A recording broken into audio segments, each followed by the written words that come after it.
Nasa posisyon ngayon ang Miami Heat sa pagdadalawang isip kung ititrade nila itong si Butler o pananatilihin na lang nila ito sa team ng buong season na to. Hindi dahil ayaw nilang pakawalan yung superstar na to, dahil ang gusto ng Miami Heat operan sila ng mas mataas na deal offer sa team na talagang interesado nga raw dito kay Butler. Ibig sabihin lang parang ginagawa nilang pain itong superstar nila sa isang matinding trade para makakuha ng mga asset players at mga young talented na maidadagdag nila sa team para maging contender pa sila lalo. Sa kanila bibitawan itong si Butler dahil gusto nga ng Miami na makuha nila yung paborable sa trade na to kaugnay si Butler, na pwede ngang habulin sa kanila yung mga to bago dumating yung trade deadline. Mula 2018 na record sa NBA na naglalakihan yung mga trade na nangyayari bago pa ang trade deadline. Yan kasi yung inahabol ng mga teams para mas makuha nila yung target player nila sa mababang value o patas na trade deal. Mula 2018 nga di bumababa sa 10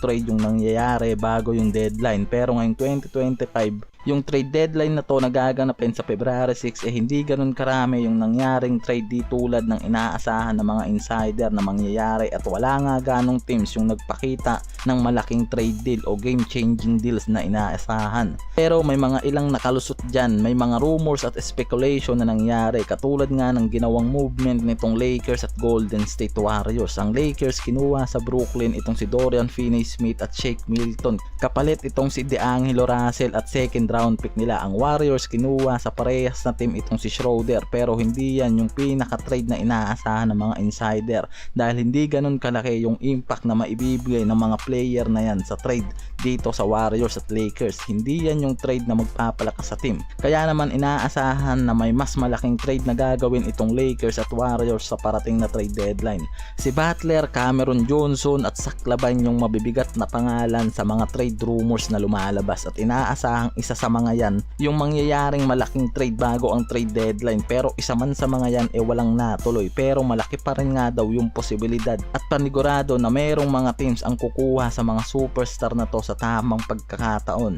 Yung mga star player caliber na yan ang isa sa mga tinitignan na sa oras nga raw na makuha ng isang competitive team mas tataas pa ang tsansa na maging isang contender sa pagpasok ng playoffs. Si Butler, ang daming rumors at speculation na lumalabas dyan, but in the end hindi pa rin binibitawan niya ng Miami Heat. Ganon din itong si Cameron Johnson sa Nets at Zach LaVine naman na unang pangalan sa trade, pero bigo ang mga teams na makuhaan nga ang star player na yan ng trade, kaya gusto rin na humabol ang Nets bago yung trade deadline, at dahil mas bababa yung value nitong si Cameron pagpasok ng trade deadline na yan. Itong Brooklyn Nets humihingi ng 2 first round picks o katumbas ng halaga ng mga batang player kaugnay sa trade nitong si Cameron Johnson sa kanila. Yan yung gustong makuha ng Nets na paborable para dito kay Cameron sa trade, pero mahihirapan nga yung Brooklyn Nets sa offer na gusto nila, lalo't na sa 3rd to 4th option lang itong si Cameron pagdating sa contender, kaya mahihirapan ng Nets sa gusto nilang trade. Si Butler naman ayon mismo dito kay Shams na walang balak ngayon